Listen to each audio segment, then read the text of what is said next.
మరొక పరిశుద్ధ దినమందు దేవుడు మనం నడిపించిన విధానం బట్టి అది దేవునికి కృతజ్ఞతాస్తుతులు తెలియజేస్తూ చేరి వచ్చినటువంటి మీ అందరికీ ప్రభువైన యేసుక్రీస్తు నామములో వందనాలు తెలియజేస్తున్నాను. పరిశుద్ధాత్మ వర్సెస్ దురాత్మ అనేటువంటి పాఠంలో నాలుగవ భాగానికి మనం వచ్చి ఉన్నాము.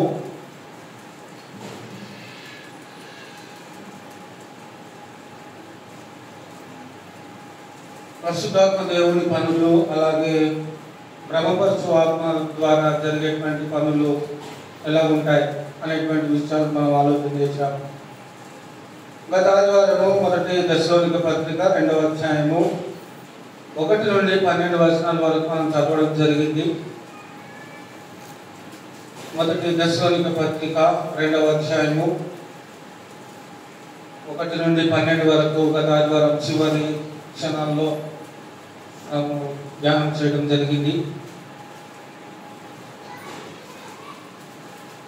మొదటి దశలోనిక పత్రిక 2వ అధ్యాయము 1 నుంచి 12 వచనాలు. ఇక్కడ 5వ వచనం నుండి మనము వెళ్దాము. 5వ వచనం నుండి, మీరు ఎరిగి ఉన్నట్టు మేము ఇచ్చకపు మాటలనైనను ధనాపేక్షను కప్పిపెట్టు వేషమునైనను ఎన్నడూను వినియోగింపలేదు. ఇందుకు దేవుడే సాక్షి.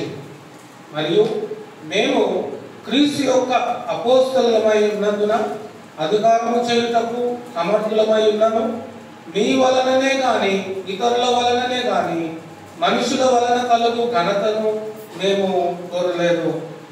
అయితే స్తన్యమిచ్చు తల్లి తన సొంత బిడ్డలను గారాభించినట్లుగా మేము మీ మధ్యను సాధులమై ఉంటిమి. మీరు మాకు బహుప్రియులై ఉంటిరి కనుక మీ యందు విశేషాపేక్ష గలవారమై దేవుని సువార్తను మాత్రము గాక మా ప్రాణములను కూడా మీకిచ్చుటకు సిద్ధపడి ఉంటిమి. అవును సహోదరులారా, మా ప్రయాసమును కష్టమును మీకు జ్ఞాపకం ఉన్నది కదా. మేము మీలో ఎవరికైనాను భారముగా ఉండకూడదని రాత్రింబగళ్ళు కష్టము చేసి జీవనము చేయుచు మీకు దేవుని సువార్త ప్రకటించితిమి. మేము విశ్వాసులైన మీ ఎదుట ఎంత భక్తిగాను నీతిగాను అనింద్యముగాను ప్రవర్తించుమో దానికి మీరు సాక్షులు. దేవుడును సాక్షి. తన రాజ్యమునకును మహిమకును మిమ్మును పిలుస్తున్న దేవునికి తగినట్టుగా మీరు నడుచుకోవలెనని మేము మీలో ప్రతి వారిని హెచ్చరించుచు ధైర్యపరచుచు సాక్ష్యమిచ్చుచు తండ్రి తన బిడ్డల ఎడల నడుచుకున్న రీతిగా మీలో ప్రతి వారి ఎడల మేము నడుచుకుంటామని మీకు తెలియను. అపోస్తలుడైనటువంటి పౌలు మరి దశలోనికలో ఉన్నటువంటి సంఘానికి ఈ యొక్క పత్రికను రాస్తూ పరిచర్య యొక్క ప్రధానమైనటువంటి ఉద్దేశము, పరిచర్య యొక్క ఆలోచన విధానము, అది ఎక్కడి నుండి వచ్చింది, ఎలా వచ్చింది, ఎవరి ద్వారా వచ్చింది, ఎందుకు బట్టి వచ్చింది అనేటువంటి విషయాలను పౌలు గారు ఇక్కడ స్పష్టతని తెలియజేస్తూ ఉన్నాడు. ఇక్కడ ఏమంటున్నాడు అంటే, బోధించేటువంటి బోధ మీరు ఎరిగి ఉన్నట్టు మేము ఇచ్చకపు మాటలనైనను ధనాపేక్షము కనిపెట్టు వేషమునైనను ఎన్నడూను వినియోగింపలేదు. అపోస్తలుడైన పౌలు తన పరిచర్య కాలంలో కానీ అపోస్తలులు కానీ వారి పరిచర్య కాలంలో ఎలా వారు వాక్యాన్ని బోధించారు, ఎలా వారు వాక్యాన్ని ప్రకటించారు అని తెలియజేస్తూ ఉన్నారు. అంటే వాక్యాన్ని 2 రకాలుగా కూడా ప్రకటించవచ్చు. మళ్ళీ చెప్తున్నా, వాక్యాన్ని ఎన్ని రకాలుగా ప్రకటించవచ్చు? 2 రకాలుగా ప్రకటించవచ్చు.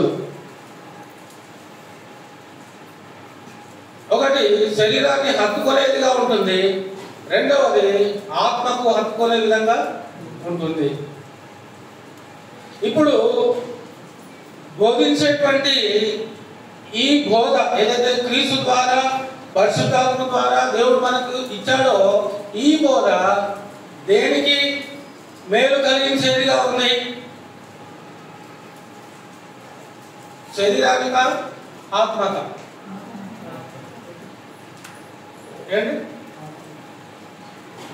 ఒకవేళ శరీరానికి అయితే సంఘం ప్రారంభమైనప్పటి నుంచి మరి ఇప్పటివరకు మరియు సంఘంలో ఉన్నటువంటి వారు ఒక్కరు కూడా మరణించే వాళ్ళు కాదు.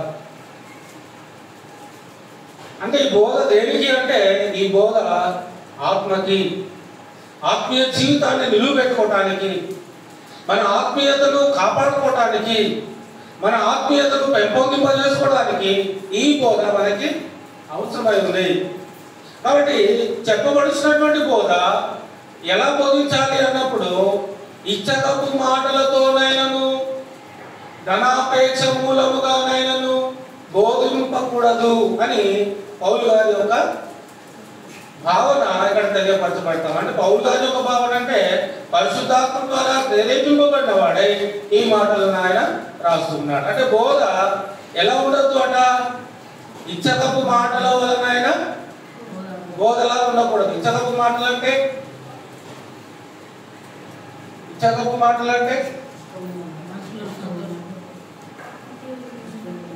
ఇచ్చకపు మాటలు ఇందులో ఇందాక నేను ట్రాన్స్లేట్ లో చూశాను. అందులో ఏమని వచ్చిందంటే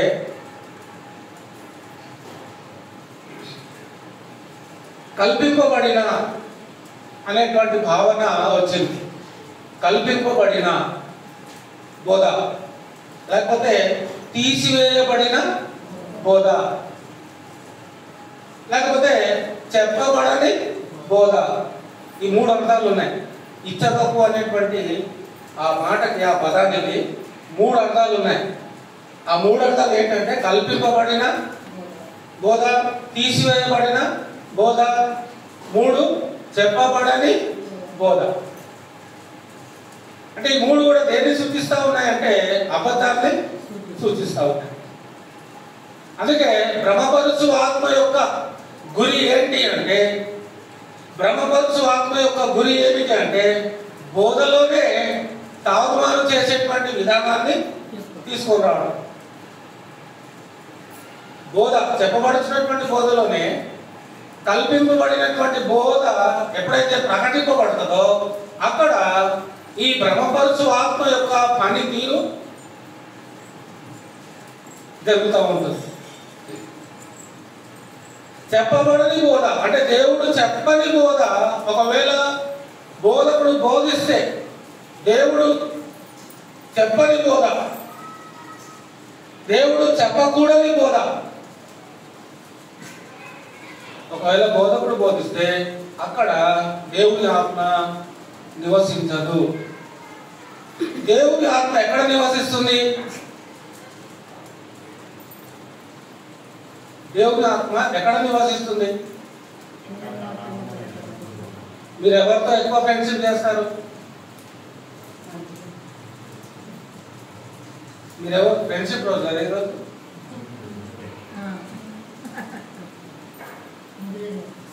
మీరు ఎవరితో ఎక్కువ ఫ్రెండ్షిప్ చేస్తారు? ఇది ప్రశ్న.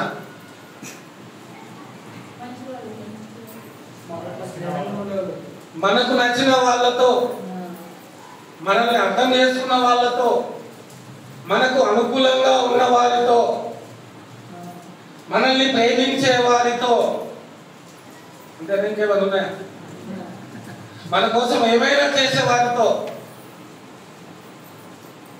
మనము స్నేహము చేస్తాం. మనం స్నేహం ఎవరితో చేస్తాము అంటే మనకు నచ్చాలి, అది మెయిన్. ఇప్పుడు పరిశుద్ధాత్మ దేవుడు ఎవరితో ఎక్కువగా ఉంటాడు అనేది మనం ఆలోచన చేస్తే, ఎవరితో స్నేహభావంగా ఉంటాడు, ఎవరితో ఇమిడిన వాడై ఉంటాడు, ఎవరితో హత్తుకొనిన వాడై ఉంటాడు అనే ప్రశ్న వచ్చినప్పుడు దాని జవాబు ఏంటంటే ఆ పరిశుద్ధాత్మకు తగినట్టుగా జీవించేటువంటి వారితోనే ఆ పరిశుద్ధాత్మ దేవుడు స్నేహభావాన్ని కలిగిన వాడుగా ఉంటాడు. అవునా కాదు? కాబట్టి ఇక్కడ పరిశుద్ధాత్మ దేవునితో మనం ఎంతవరకు ఆ భావనతో మనం ముందుకు వెళ్తున్నాం అనేది ఆలోచన చేస్తూ ఉన్నప్పుడు, ఇచ్చగపు మాటలతోనైనాను ఒకవేళ ఎవరైనా బోధిస్తే, ఇచ్చగపు మాటలు అంటే కల్పింపబడినటువంటి బోధ, పరిశుద్ధాత్మ దేవుడు చెప్పని బోధ, పరిశుద్ధాత్మ దేవుడు చెప్పని బోధ సువార్తికుడు బోధిస్తే అదేమవుతుంది అంటే కల్పింపబడిన బోధ అవుతుంది, అబద్ధ బోధ అవుతుంది, దురాత్మ చేత ప్రేరేపింపబడి పలికినటువంటి బోధ అవుతుంది. కాబట్టి ఆ బోధతో విశ్వాసులైనటువంటి వారు చాలా జాగ్రత్తగా ఉండాల్సినటువంటి అవసరం ఉంది. రెండవది ఆయన ఏం చెప్తున్నాడంటే ధనాపేక్షను కప్పిపెట్టు వేషమునైనను అన్నాడు. ధనాపేక్షను కప్పిపెట్టు వేషం. మీ దగ్గర లాభం సంపాదించుకునేటువంటి బోధకులు కూడా ఉన్నారు. మీ దగ్గర అంటే మీ దగ్గర కాదు, విశ్వాసుల దగ్గర, ప్రపంచంలో ఉన్నటువంటి విశ్వాసుల దగ్గర దోచుకునేటువంటి బోధకులు, ధనాన్ని బలవంతంగా దోచుకునేటువంటి బోధకులు, వారు ఏం చెప్పుకుంటారు అంటే మేము వారి దగ్గర ధనాన్ని దోచుకోవడం లేదు అని వారు వారి యొక్క ఆలోచనను కప్పి పెడతా ఉంటారు. మేము అలా అడగలేదు అని చెప్తా ఉంటారు. ఒకవైపు నుంచి అడుగుతూనే, ఒకవైపు నుంచి లాక్కుంటూనే, మరోవైపు ఏం చెప్తారంటే మేము ఎవరిని ఒక్క రూపాయి కూడా అడగటం లేదు అని అంటూ ఉంటారు. కప్పి పెట్టేటువంటి ప్రయత్నం. కానీ అడిగేది కొన్ని సంఘాల్లో ప్రతి ఆదివారము దశమ భాగాలు ఖచ్చితంగా మీరు దేవుని సన్నిధిలో తీసుకొని రావాలని ప్రకటిస్తూ ఉంటారు. వాళ్ళు చెప్పే మెసేజ్లో ఒక్కసారైనా 2 సార్లన్నా ఆ పాయింట్ వస్తుంది.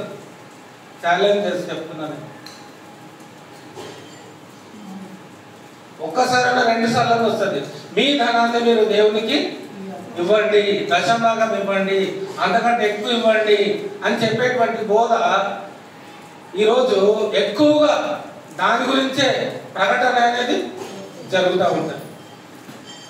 దేవుడు నీ ధనాన్ని ఆశిస్తున్నాడా, ఇంకేమైనా ఆశిస్తున్నాడని మనం ఆలోచన చేసినప్పుడు మన యొక్క ఆత్మీయ జీవితాన్ని ఫలభరితమైనటువంటి జీవితముగా ఉంచడానికి దేవుడు మనల్ని, తన యొక్క వాక్యాన్ని దేవుడు మనకి తన ఆత్మ ద్వారా ఇచ్చాడు. ఫలభరితమైనటువంటి జీవితమును దేవుని కొరకు జీవించడానికి ఆత్మమూలముగా దేవుని యొక్క వాక్యం మనకి ఇవ్వబడింది. ఆత్మమూలముగా, ఆత్మ ద్వారా దేవుని యొక్క వాక్యం మనకి ఇవ్వబడింది. యేసుక్రీస్తు ప్రభువు వారు శరీరధారిగా ఈ లోకంలో జన్మించడానికి ఆ పరిశుద్ధాత్మ దేవుడే యేసుక్రీస్తును శరీరధారిగా పుట్టించాడు.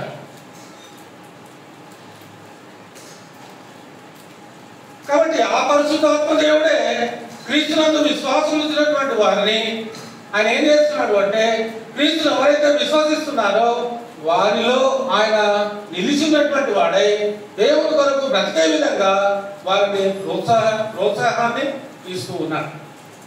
పరిశుద్ధాత్మ దేవుని యొక్క పని ఏంటంటే మన ఆత్మీయతను, అంటే దేవునికి సంబంధించినటువంటి ఆత్మీయ జీవితంలో మనము బలపరచబడటానికి, స్థిరపరచబడటానికి ఆ పరిశుద్ధాత్మ దేవుడు మనకి ఆత్మ ప్రేరణను అనుగ్రహిస్తూ ఉన్నాడు.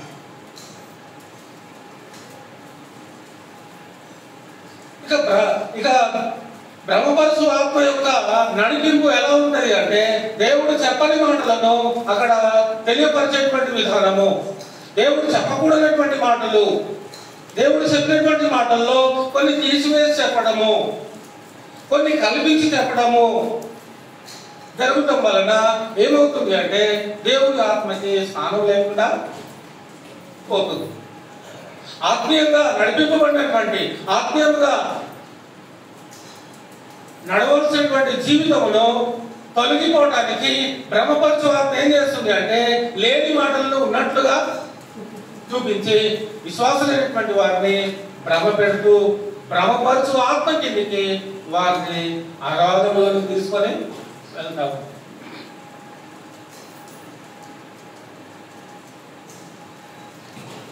ఇంకేం చెప్తున్నాడు మనం కింద గమనించినట్లయితే ఆ దశలోని పత్రిక 2వ అధ్యాయంలో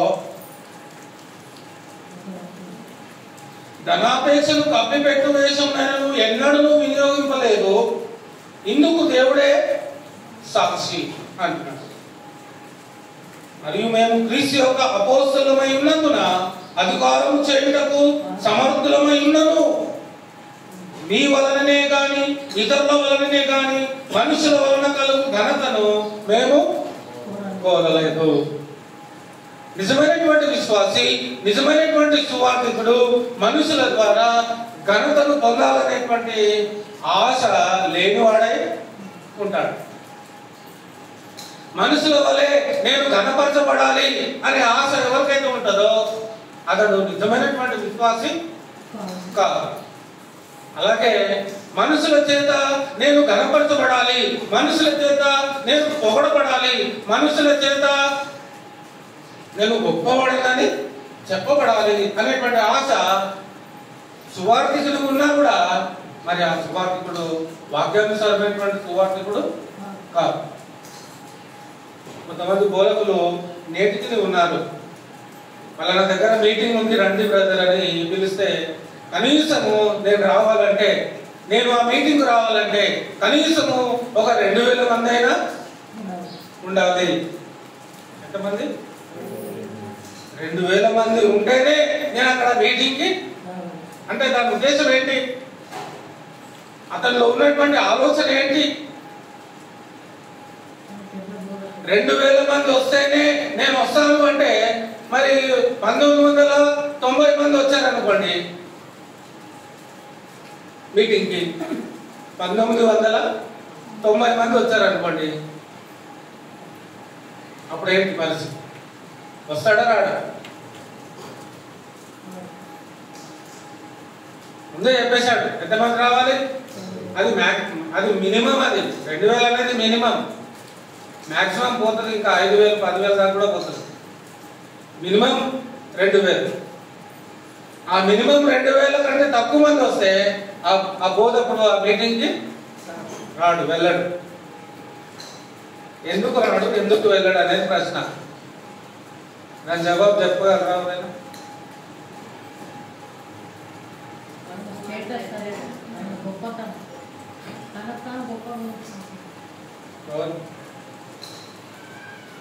ఈ 2000 మంది వస్తేనే వెళ్తాను, లేకపోతే వెళ్ళను అంటే ఎందుకు వెళ్ళట్లేదు?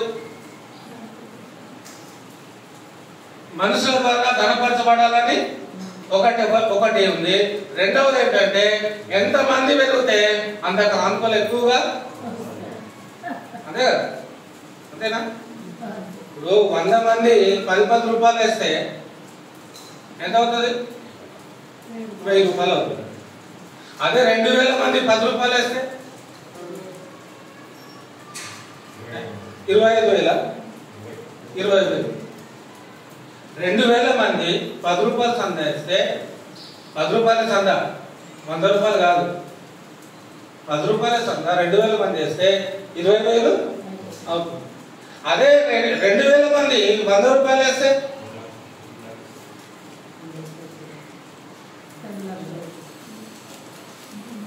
మీకు అర్థమవడం చెప్పాల్సి వస్తుంది. 2 లక్షల. అట్లా వారానికి ఒకసారి వేస్తే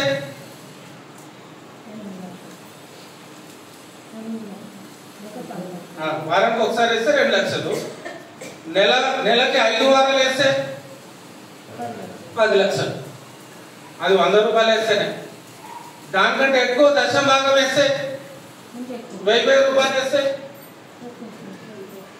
అంటే ధనాన్ని సంపాదించుకోవాలనేటువంటి ఆ ఆలోచన, ఆ తలంపు అనేది పరిశుద్ధాత్మ దేవుని ప్రేరణతో వచ్చింది కాదు. ఇది మీరు గమనించాలి. అంటే ఎక్కడి నుంచి వచ్చింది అంటే బ్రహ్మపరుచు ఆత్మ ద్వారా ఈ ప్రేరణ అనేది వచ్చింది. జనాల దగ్గర ధనాన్ని బలవంతంగా తీసుకునేటువంటి ఆలోచన దేవుని ఆత్మ ద్వారా రాలేదు, కానీ బ్రహ్మపరుచు ఆత్మ ద్వారా వచ్చింది. కాబట్టి ఇందులో ఏది దేవుని ఆత్మ, ఏది బ్రహ్మపరుచు ఆత్మ అనేది మీరు కనిపెట్టేసేటువంటి ఈజీగా మీరు కనిపెట్టేయచ్చు. ఈజీగా. కొంతమంది కళ్ళ ముందు చెప్పినా కూడా నమ్మరు. ఏమండి? కళ్ళ ముందు చూపించినా కూడా నమ్మరు. కొంతమంది వారి జీవితంలో అది అనుభవం అయితేనే తప్ప నమ్మరు. మొత్తానికి చివరికి వచ్చినప్పటికీ కూడా వాళ్ళు నమ్మరు. ఎందుకంటే దేవుని యొక్క వాక్యంలో మనం చూస్తూ ఉన్నప్పుడు యేసుక్రీస్తు అంటా ఉంటాడు. యోహాను సువార్త 5వ అధ్యాయం 40వ వచనంలో, యోహాను సువార్త 5వ అధ్యాయం 40వ వచనంలో ఆయన ఏమంటాడంటే, యోహాను సువార్త 4వ అధ్యాయము, యోహాను సువార్త 5వ అధ్యాయము 40వ వచనం. అయితే మీకు జీవము కలిగించున్నట్లు, జాగ్రత్తగా గమనించండి. అయితే మీకు జీవము కలిగించున్నట్లు, మీకు జీవము కలుగునట్లు మీరు నా యుద్ధకు రానున్నారు. మీరు నా యుద్ధకు రానున్నారు. ఎన్నో వచనం చదువుతున్నా? 40వ వచనం. 40వ వచనం. అయితే మీకు జీవము కలుగునట్లు మీరు నా యుద్ధకు రానున్నారు. నేను మనుషుల వలన మహిమ పొందువాడను కాను. నేను మనుషుల వలన మహిమ పొందువాడను కాను. అంటే మరి ఆయన వెంబడించే వాళ్ళు ఎలా ఉండాలి? క్రీస్తును వెంబడించే వాళ్ళు ఎలా ఉండాలి? క్రీస్తు ఎలా ఉన్నాడు అలాగే ఉండాలి కదా. నేను మనుషుల ఏమంటాడు? మెప్పు పొందువాడను కాను. నేను మనుషుల వలన మహిమ పొందువాడను కాదు. మరి ఇప్పుడు క్రీస్తును మహిమపరిచేది ఇప్పుడు ఎవరు? మనమేనా? వేరేలా? మనమేనా? మనుషులమేనా మనం? మరి యేసుక్రీస్తు ఇక్కడేమో మనుషుల వలన మహిమ పొందువాడని కానంటున్నాడు. ఏమంటారు దీనికి? అంటే మనం మనుషులం కామా? అవునా?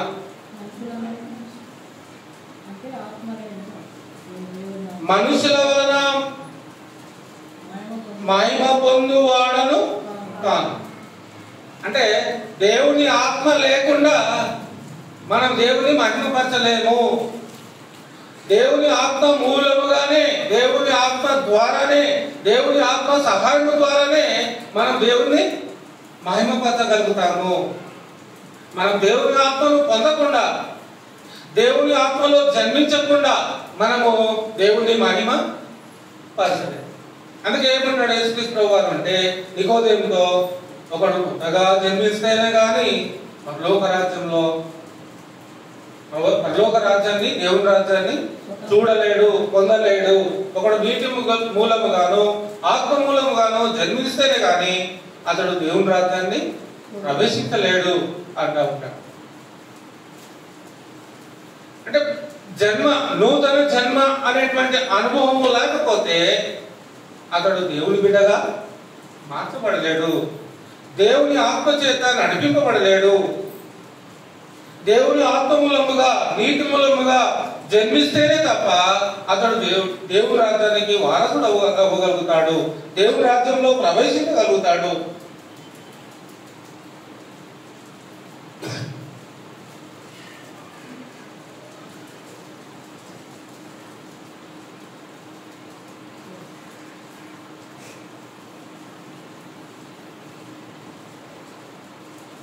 నలభై 43వ వచనం, యోహాను సువార్త 5వ అధ్యాయం 43వ వచనం. 43వ వచనం. నేను నా తండ్రి నామమున వచ్చి ఉన్నాను, మీరు నన్ను అంగీకరింపరు. మరి ఒకడు తన నామమున వచ్చిన యెడల వారిని అంగీకరింతురు. మనుషులు ఎలా తయారయ్యారంటే క్రీస్తు నామములో వచ్చేటువంటి వారిని నమ్మటం లేదు. అదే క్రీస్తు నామాన్ని కొంచెం పక్కన పెట్టి వేరే పేరును కనుక తీసుకుని వస్తే మాత్రము అలాంటి వ్యక్తిని చాలా మంది నమ్ముతా ఉంటారు. అంటే క్రీస్తు నామం కంటే మనుషులు పెట్టినటువంటి నామానికే మనుషులు ఎక్కువ విలువని ఇస్తున్నారు. అంతే కదా? అంతేనా? మరి ఇక్కడ దేవుడు దేనికి విలువ అంటున్నాడు? దేవుడు దేనికి విలువనివ్వమంటున్నాడు అంటే క్రీస్తు నామానికి మీరు విలువని ఎవరి వాళ్ళకి విలువని అంటే ఆయన పేరును పెట్టుకున్న వాళ్ళు క్రైస్తవులుగా పిలువబడే వాళ్ళు క్రీస్తు నామానికి ప్రాధాన్యత ఇవ్వాలి. క్రైస్తవుడు అని చెప్పుకుంటూ నీవు క్రీస్తు నామానికి ప్రాధాన్యత ఇవ్వకపోతే నీవు ఆత్మచేత నడిపింపబడుతున్న వాడవు కావు.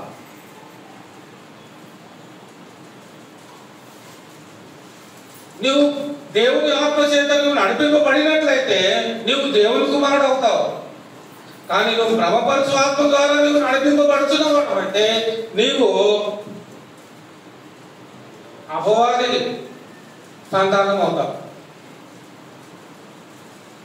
కాబట్టి మనము మన యొక్క నిర్ణయాన్ని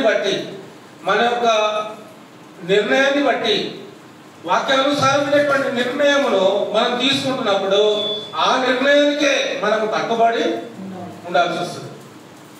ఏ మాత్రం ఆ నిర్ణయానికి మనం దాటిపోయినా కూడా దేవుని ఆత్మ మనలో ఉండడం ఇష్టపడదు. దేవుని ఆత్మ మనలో ఉండటానికి ఇష్టపడడు. దేవుని ఆత్మ చేత నేను నడిపింపబడుతున్నంత వరకే దేవుడు నాకు సంరక్షకుడుగా ఉంటాడు.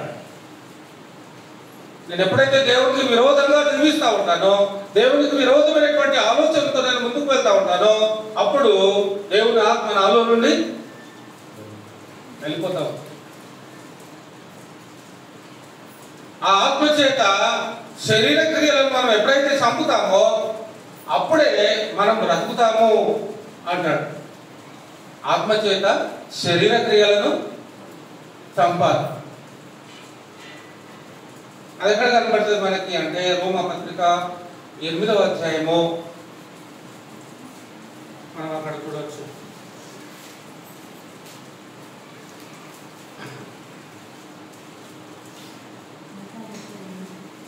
రోమా పత్రిక 8వ అధ్యాయము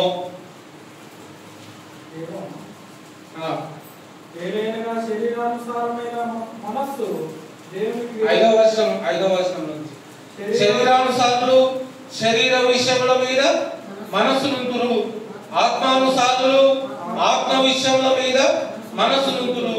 శరీరానుసారమైన మనస్సు మరణము, ఆత్మానుసారమైన మనస్సు జీవమును సమాధానమునై ఉన్నది. ఎలాగా శరీరానుసారమైన మనస్సు దేవునికి విరోధమై ఉన్నది. అది దేవుని ధర్మశాస్త్రమునకు లోబడదు, ఏమాత్రమును లోబడనేరదు.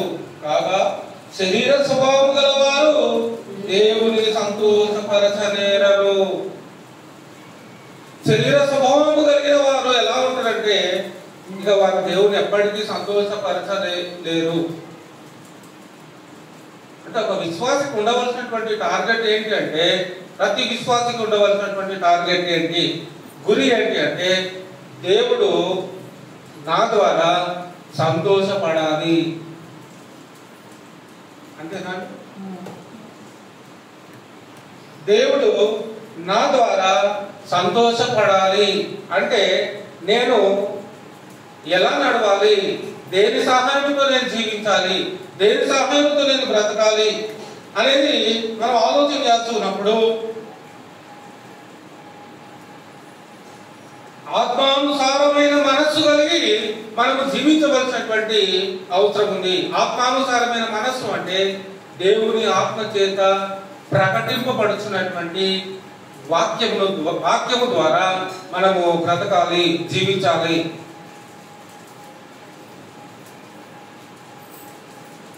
అలా జీవిస్తేనే మనము దేవుని దగ్గర జీవాన్ని పొందుకున్న వారం అవుతాము. లేదు శరీరానుసారమైన మనస్సు కలిగి జీవించినట్లయితే అది దేవునికి విరోధమైనటువంటి జీవితమును సూచిస్తూ ఉంది. దేవునికి విరోధమైనటువంటి జీవితాన్ని జీవిస్తే మన పరిస్థితి ఏంటి అంటే మనం మరణిస్తాము. దేవుడు మనల్ని బ్రతకనివ్వకుండా చేస్తాడు. దేవుడు మనల్ని బ్రతికించుకోవాలి అంటే దేవుని యొక్క ఆవేశం వలన ప్రకటింపబడినటువంటి మాట వలన మనము బ్రతకడం అనేది నేర్చుకోవాలి. మనుషుడు రొట్టె వలన మాత్రము కాదు, కానీ దేవుడి నోట నుండి వచ్చు ప్రతి మాట వలన జీవించును. ఆ జీవితము ఈ లోకంలో విశ్వాసులుగా ఆయన నోటి మాట ద్వారా మనము జీవించగలిగినట్లయితే, అంటే వాక్యమును బట్టి మనం జీవించడానికి మనం సిద్ధపడి ముందుకు వచ్చినట్లయితే, అప్పుడు మనము ఆయన సన్నిధిలో నిరంతరము జీవిస్తాం, బ్రతుకుతాం. సంతోషము ఉంటుంది, సమాధానము ఉంటుంది. ధనవంతుడు మరియు దరిద్రుడైనటువంటి లాజరు యొక్క భావన, ఆ ఉపమానాన్ని మనం చూసుకున్నప్పుడు, ధనవంతునికి బ్రతుకునేంత వరకు సంతోషం ఉంది, సమాధానము ఉంది. ధనవంతునికి లోకంలో బ్రతుకునేంత వరకు ఏముంది? సంతోషం ఉంది, సమాధానం కూడా ఉంది.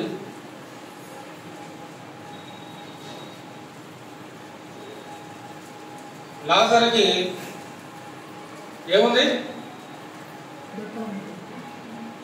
దుఃఖం ఉంది, ఆవేదన ఉంది, శ్రమ ఉంది, బాధ ఉంది, నొప్పి ఉంది, భరించలేనటువంటి ఆవేశము, ఆవేదన ఉంది.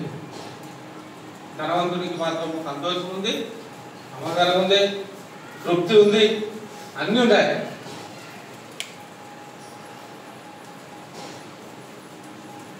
చనిపోయిన తర్వాత అతని దగ్గర ఉన్నటువంటి సంతోషం పోయింది, అతని దగ్గర ఉన్నటువంటి సమాధానము పోయింది.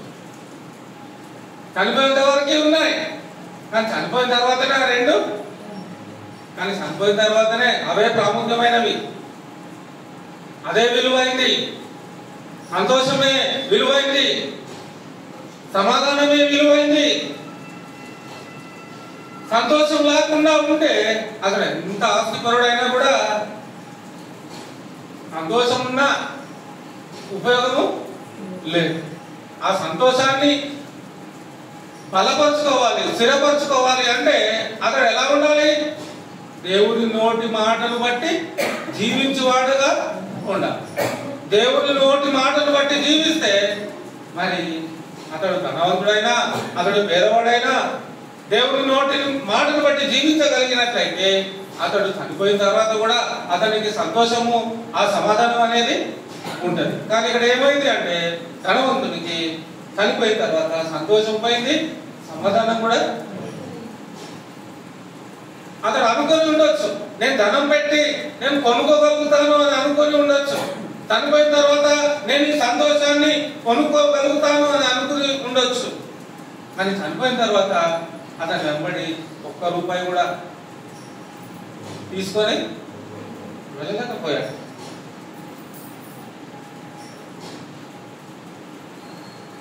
ఆత్మచేత శరీర క్రియలను మనం చంపగలిగినట్లయితే ఖచ్చితంగా దేవుడు మనల్ని బ్రతికిస్తాడు.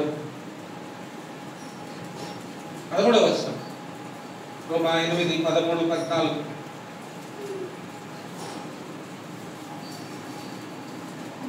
కూడా రోమా 8, 12, 13, 14, 15. కాబట్టి సహోదరులారా, శరీరానుసారముగా ప్రవర్తించుటకు మనము శరీరమునకు రుణస్థులము కాము. శరీరానుసారముగా మనం బ్రతకడానికి ఈ శరీరానికి మనం అప్పేమి లేము అంటున్నాడు. రుణస్థులం అంటే అప్పు. ఈ దేహానికి మనం అప్పేమి లేము. ఎందుకు లేము అంటే శరీరానుసారంగా జీవించడానికి ఈ దేహానికి మనం అప్పేమి లేము. మీరు శరీరానుసారముగా ప్రవర్తించిన ఎడల చావవలసిన వారై ఉందురు. ఒకవేళ మనం శరీరానుసారంగా ఈ లోకంలో జీవిస్తే మనం ఏమవుతామట? చస్తాము, మరణిస్తాము. కానీ ఆత్మచేత అన్నాడు, కానీ ఆత్మచేత శారీర క్రియలను చంపిన ఎడల జీవించాలి.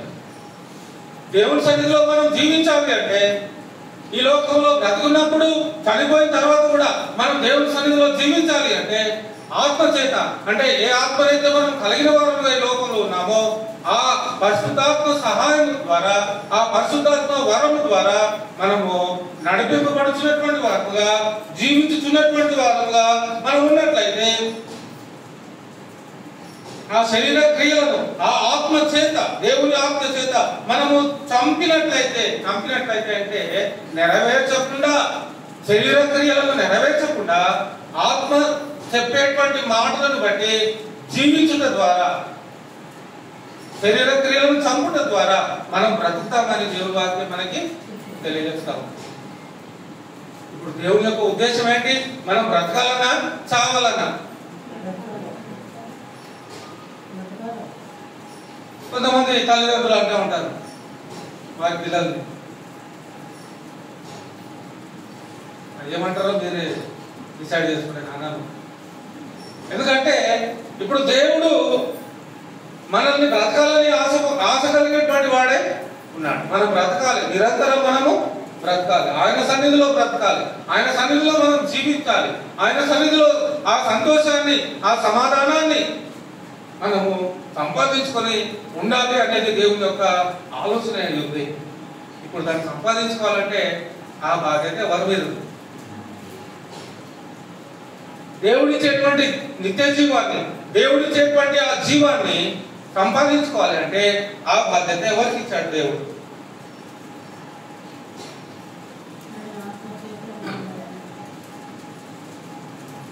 ఆ బాధ్యత ఎవరికి ఇచ్చాడు? ఎవరైతే శరీరాన్ని కలిగి లోకంలో జీవిస్తున్నారో వాళ్ళందరికీ ఇచ్చాడు ఆ బాధ్యత. ఆ అవకాశాన్ని వాళ్ళందరికీ ఇచ్చాడు, అంటే మనుషులందరికీ అవకాశాన్ని ఇచ్చాడు. అంటే శరీరమును కలిగి లోకంలో ఎవరైతే జీవిస్తున్నారో వాళ్ళందరికీ దేవుడు అవకాశం ఇచ్చాడు. ఏం అవకాశం ఇచ్చాడు అంటే నిత్య జీవనం పొందుకునేటువంటి అవకాశాన్ని ఇచ్చాడు. అంటే దేవునితో సదాకాలం జీవించేటువంటి అవకాశాన్ని దేవుడు తన ఆత్మ ద్వారా మనకి ఇచ్చాడు. అవకాశం ఇవ్వబడిన తర్వాత కూడా మన శరీరాన్ని బట్టి మనం ప్రవర్తించినట్లయితే ఆ జీవితానికి మనం వారసులము కాలేము. దేవుడు మనకి ఏ జీవితాన్ని ఇవ్వాలనుకున్నాడో ఆ జీవితాన్ని మనం సంపాదించుకోవాలి అంటే దేవుని ఆత్మ మూలముగా మనం జీవిస్తేనే తప్ప రాబోయేటువంటి లోకానికి మనము ప్రవేశించలేము. ఆ జీవానికి వారసులు అవ్వలేము. ఆ జీవానికి వారసులు అవ్వాలి అంటే ఆత్మ చేత శరీర క్రియలను చంపాలి, అప్పుడే మనం జీవిస్తాము. 14వ వచనం, దేవుని ఆత్మ చేత, గమనించండి 14వ వచనం, దేవుని ఆత్మ చేత ఎందరు నడిపింపబడుదురో, దేవుని ఆత్మ చేత ఎందరు నడిపింపబడుదురో వారందరూ దేవుని కుమారులై ఉంటారు. దేవుని కుమారులై ఉంటారండి, దేవుని వారసులై ఉంటారండి. ఎవరు దేవుని కుమారులు, ఎవరు దేవుని వారసులు అంటే దేవుని ఆత్మ మూలముగా జీవించేటువంటి వారు, దేవుని ఆత్మ చేత నడిపింపబడుతున్న వారు, దేవుని యొక్క ఆత్మ ఆవేశం వల్ల జీవించుతున్నటువంటి వారు, అంటే వాక్యమును బట్టి వాక్యానుసారంగా జీవించినటువంటి వారు బ్రతుకుతారు, జీవిస్తారు అనేది దేవుడు ఇక్కడ మనకి తెలియజేస్తూ ఉన్నాడు.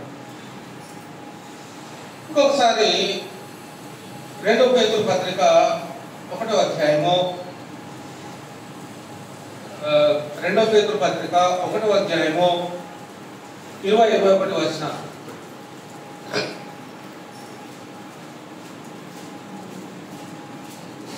2 పేతురు పత్రిక 1వ అధ్యాయము 20-21 వచనాలండి.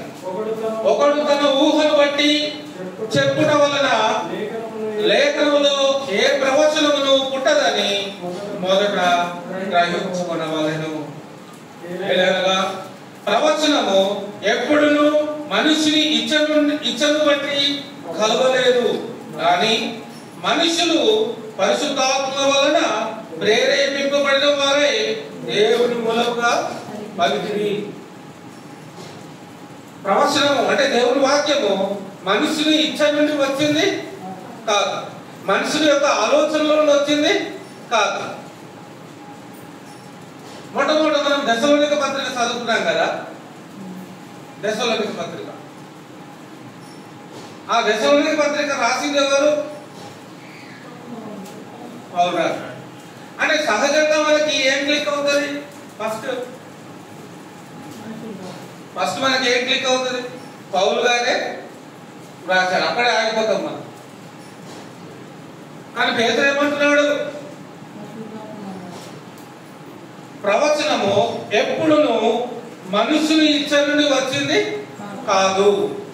ప్రవచనం అంటే దేవుని వాక్యము వ్రాసేటువంటి ప్రతి మాట కూడా దేవుని ఆవేశం వలన వచ్చింది అంటూ ఉన్నాడు. అంటే పరిశుద్ధాత్మ వలన ప్రేరేపింపబడిన వారై దేవుని మూలముగా పలికిరి. దేవుని మూలంగా వారు రాయడానికి కారణం ఏంటంటే వారు దేవుని ఆత్మ చేత ప్రేరేపింపబడిన వారై రాసిరి. అంటే దేవుని యొక్క వాక్యం మనకి ఎలా రాయబడింది, ఎలా వచ్చింది అంటే ఆయన ఆత్మ వలన ప్రేరేపింపబడి పౌలు గాని, పేతురు గాని, యోహాను గాని, చూడండి కొత్త నిబంధనలో రాసినటువంటి రచనకర్తలు గాని వాళ్ళంతా కూడా ఆదికాండం రాసినటువంటి మోసే గాని, ఇంకా ఎన్నో పుస్తకాలు రాసినటువంటి ప్రవక్తలు, పితరులు గాని వాళ్ళంతా కూడా ఎలా రాయగలిగారు అంటే ఆదికాండం ఎవరు రాశారు? మోసే రాశాడు. మోసే ఎప్పుడు వచ్చాడు, ఎప్పుడు పుట్టాడు మోసే? సుమారుగా క్రీస్తు పూర్వము 400 సంవత్సరాల క్రితం పుట్టాడు. అంతేనా? క్రీస్తు పూర్వము క్షమించండి 1000 సంవత్సరాల క్రితం మోసే ఎప్పుడు పుట్టాడు? క్రీస్తు పూర్వము 1000 సంవత్సరాల క్రితం పుట్టాడు. మరి అంతకంటే ముందు ఎవరు పుట్టారు? ఫస్ట్ ఎవరు పుట్టారు భూమి మీద? ఆదాము. ఆదాము పుట్టిన తర్వాతనే కదా మోసే పుట్టింది. మరి మోసే ఎవరి గురించి రాశాడు? తనకంటే ముందు పుట్టినటువంటి ఆదాము గురించి, భూమి మీద మొట్టమొదటి మానవుడు సృష్టిని గురించి రాశాడు మోసే. అంటే తనకంటే 1000 సంవత్సరాల ముందు ఈ సృష్టి ఎలా సృజించబడింది, ఈ సృష్టిలో ఆదాము అవ్వలు ఎలా వచ్చారు, మానవుల యొక్క నిర్మాణం ఎలా అయింది, దేవుని యొక్క ప్రణాళిక ఎలా మొదలైంది అనేది మోసే ఆదికాండాన్ని రాస్తూ వస్తూ ఉంటాడు. అంటే మోసే ఆదికాండం రాసేటప్పటికే సుమారుగా 1500 సంవత్సరాలు అయిపోయింది భూమి పుట్టి. ఇంకా అంతకంటే ఎక్కువగానే అయిపోయింది. ఎందుకు నేను ఈ విషయాలు చెప్తున్నాను అంటే మరి ఈ కాలంలో, మరి పురాతన కాలంలో జరిగినవి రాసుకోవాలి అంటే మనకి ఇప్పుడు స్టోరేజ్ ఉంది, మెమొరీ ఉంది, స్టోర్ చేసుకోవచ్చు. మనం డేటా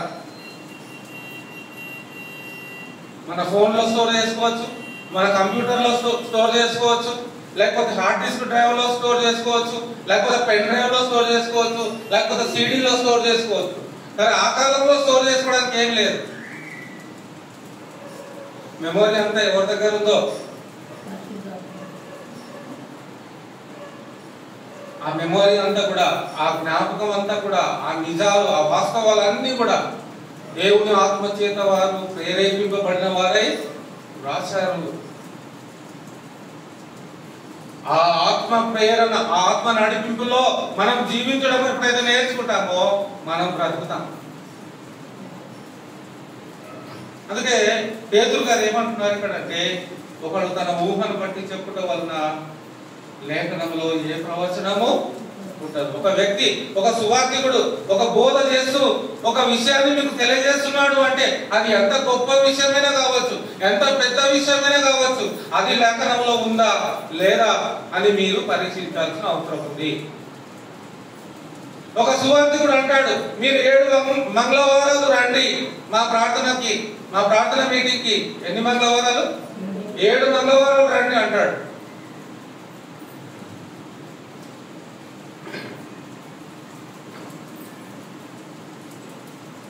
ఇంకొకడు అంటాడు, మా గుడారాల పండుగకి రండి అంటాడు.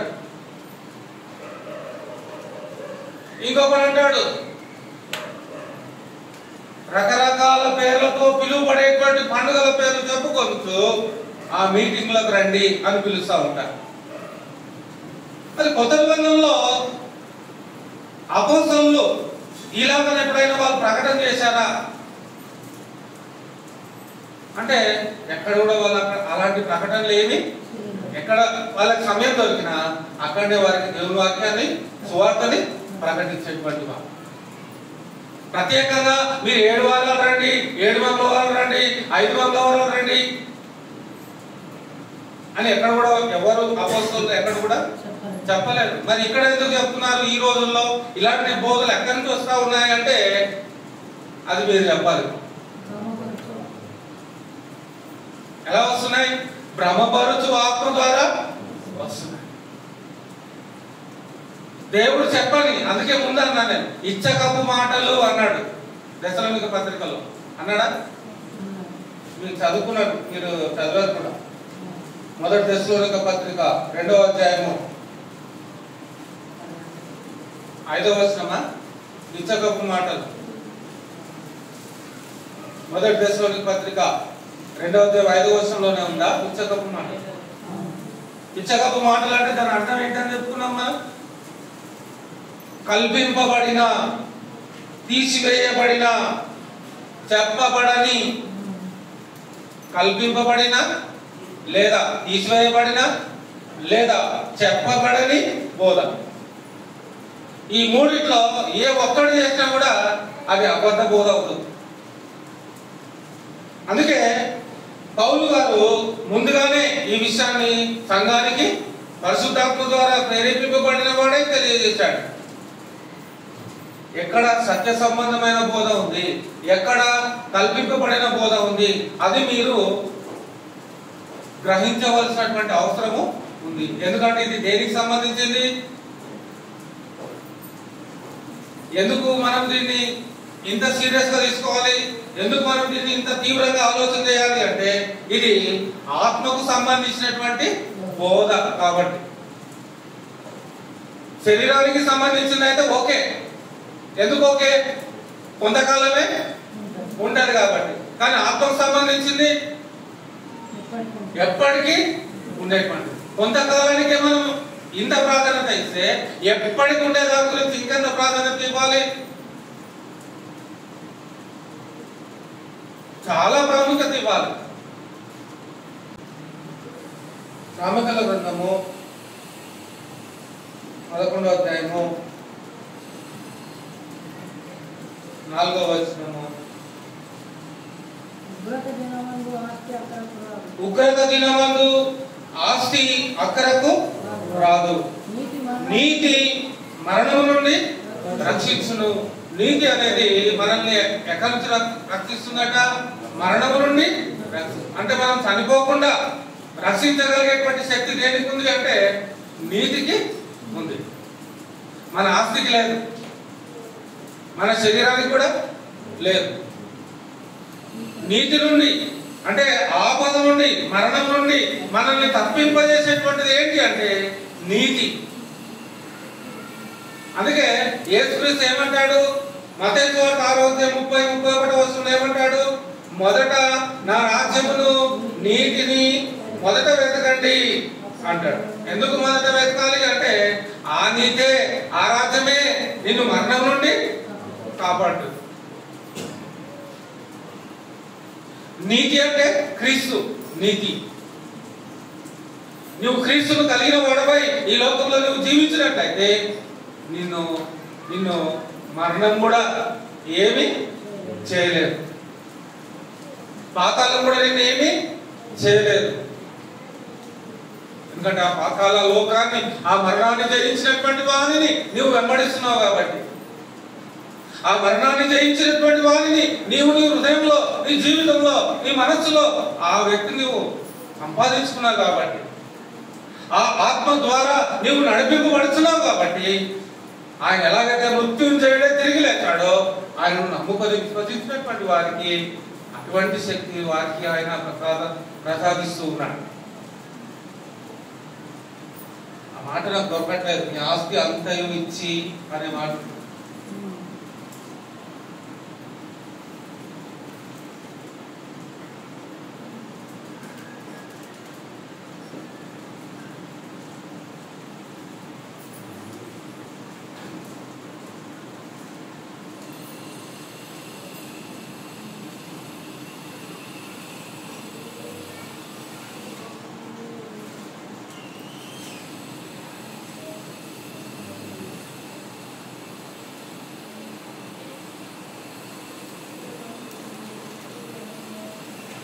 దేవుడి యొక్క వాక్యం మనం గమనిస్తున్నప్పుడు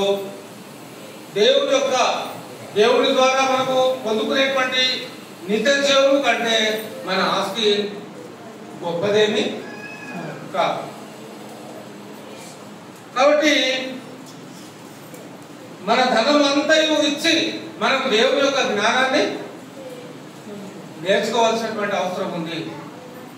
ఇంత విలువైంది శాశ్వతమైనటువంటి జ్ఞానము, నిత్య జీవానికి సంబంధించినటువంటి జ్ఞానము, పరిశుద్ధాత్మ దేవుని గురించినటువంటి జ్ఞానమును మనము నేర్చుకోవాల్సినటువంటి అవసరం ఉంది, సంపాదించుకోవాల్సినటువంటి అవసరము ఉంది. అందుకే ఆత్మ ద్వారా నడిపింపబడేటువంటి వారినే ఆయన తన వారసులుగా స్వీకరిస్తూ ఉన్నాడు, తనవారుగా స్వీకరిస్తూ ఉన్నాడు. ఇంకా మనం గమనించగలిగినట్లయితే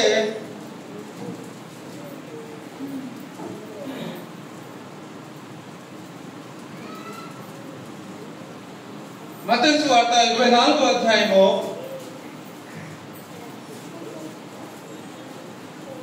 4వ వచనము.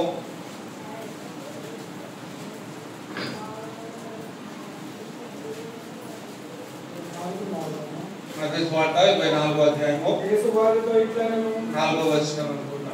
యేసు వారితో ఇట్లనెను, ఎవడును మిమ్మును మోసపరచకుండా చూసుకొని. యేసు వారితో ఇట్లా అంటా ఉన్నాడు. ఏమంటున్నాడు యేసు అంటే, ఎవడును మిమ్మును మోసపరచకుండా చూసుకోనుడి.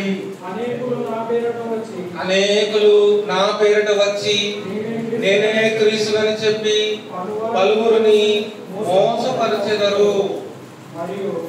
మరియు మీరు యుద్ధములను గూర్చి యుద్ధ సమాచారములను గూర్చి వినబోదురు. మీరు కలవరపడకుండా చూసుకొనుడి. ఇవి జరగవలసి ఉన్నవి కానీ అంతము వెంటనే రాదు. జనం మీదకి జనము, రాజ్యం మీదకి రాజ్యం లేచును. అక్కడక్కడ భూకంపములు, అక్కడక్కడ కరువులను, భూకంపములను కలుగును. ఇవన్నీ వేదనలకు ప్రారంభము. అప్పుడు జనులు మిమ్మల్ని శ్రమలు పాలు చేసి చంపేదారు. ఎవరి గురించి చెప్తున్నాడు ఈ మాటలు? అపోస్తలుల గురించి చెప్తున్నాడు యేసుక్రీస్తు ప్రభువు. అపోస్తలులు ఎలా చనిపోతారో చెప్తున్నాడు. ఆయన అన్నట్టే అపోస్తలులు అందరూ కూడా క్రూరమైనటువంటి మరణాన్ని పొందారు. అప్పుడు జనులు మిమ్మల్ని శ్రమలు పాలు చేసి చంపేదరు. మీరు నా నామము నిమిత్తము సకల జనుల చేత ద్వేషింపబడుదురు. అనేకులు అభ్యంతరపడి ఒకరినొకడు అప్పగించి ఒకరినొకడు ద్వేషించుదురు. అనేకులైన అబద్ధ ప్రవక్తలు వచ్చి, గమనించండి, అనేకులైన అబద్ధ ప్రవక్తలు వచ్చి పలువురిని మోసపరిచెదరు. అక్రమము విస్తరించుట చేత అనేకుల ప్రేమ చల్లారును. అంతము వరకు సహించిన వాడెవడో వాడే రక్షింపబడును. అంతము వరకు సహించగలిగేటువంటి మనస్తత్వం కలిగిన వారై క్రైస్తవుడు జీవించాలి. క్రైస్తవుడు ఎలా జీవించాలి అంటే, తన్ను మోసం చేసేటువంటి వారిని గుర్తుపట్టి, ఎవరైతే తనని వాక్యం ద్వారా మోసం చేస్తున్నారో వాళ్ళని గుర్తుపట్టి వాళ్ళతో జాగ్రత్తగా ఉండాలి. విశ్వాసి తప్పు జారి ఇచ్చకపు మాటలను కనుక నువ్వు నమ్మావో, తప్పు జారి కల్పింపబడినటువంటి బోధను నువ్వు నమ్మి ఆశ్రయించి ఆ ప్రకారంగా నువ్వు చేశావో, నువ్వు రక్షించబడిన వాడు అయినప్పటికీ సరే, అంతంలో ఆయన వచ్చినప్పుడు నీవు ఈ కల్పింపబడినటువంటి బోధ, ఈ బ్రహ్మపరచు బోధకు నువ్వు బానిసవై పోయావనుకో, అప్పుడు క్రీస్తు యొక్క రాకడయందు నీవు విడువబడతావు. విడువబడటానికి మనం లేము, నశించిపోవడానికి లేము. మనము ఎన్నిక చేయబడినటువంటి వారంగా ఉన్నాం. మనము రక్షించబడినటువంటి వారంగా ఉన్నాం. మనము దేవుని చేత ఎన్నుకొనబడినటువంటి వారంగా ఉన్నాం. మనము కాబట్టి దేవుని ఆత్మ చేత జీవించవలసినటువంటి అవసరము, బాధ్యత ఖచ్చితంగా ప్రతి విశ్వాసికి ఈ లోకంలో, భూమి మీద అందరికీ ప్రతి విశ్వాసిగా ఉంది. మోసపోవద్దు, జాగ్రత్త అని చెప్తున్నాడు యేసుక్రీస్తు. ఇది 2024లో చెప్తున్నాడా, లేకపోతే మొదటి శతాబ్దంలోనే చెప్తున్నాడా యేసుక్రీస్తు? ఎందుకు మోసపోవద్దు అంటున్నాడు దేవుడు యేసుక్రీస్తు అంటే, అనేకులు నా పేరిట వచ్చి మిమ్మల్ని మోసపరుస్తారు. ఎలా మోసపరుస్తారు? చమత్కార మాటలు, కల్పింపబడిన మాటలు, సత్యమును అసత్యమునకు మార్చి చెప్పేటువంటి మాటలు, దేవుని ఆత్మ చేత కాకుండా దురాత్మ సహాయముతో భ్రమపరచు ఆత్మ ద్వారా ప్రేరేపింపబడి మాట్లాడేటువంటి మాటలు. అలా మాట్లాడినప్పుడు ఏమవుతుందంటే మోసపోతారు.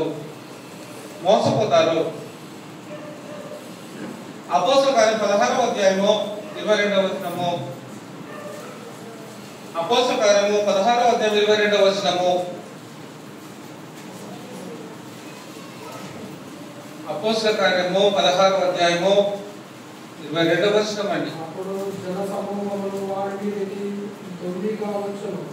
న్యాయాధిపతులు వారి వస్త్రములు లాగివేసి వారిని బెత్తంతో కొట్టవలెనని ఆజ్ఞాపించేది. వారు చాలా దెబ్బలు కొట్టి వారిని చెరసాలలో వేసి భద్రముగా కనిపెట్టవలనని చెరసాల నాయకుడికి ఆజ్ఞాపించేది. అతడు అట్టి ఆజ్ఞలు పొంది వారిని లోపల చెరసాలలోనికి త్రోసి వారి కాళ్లకు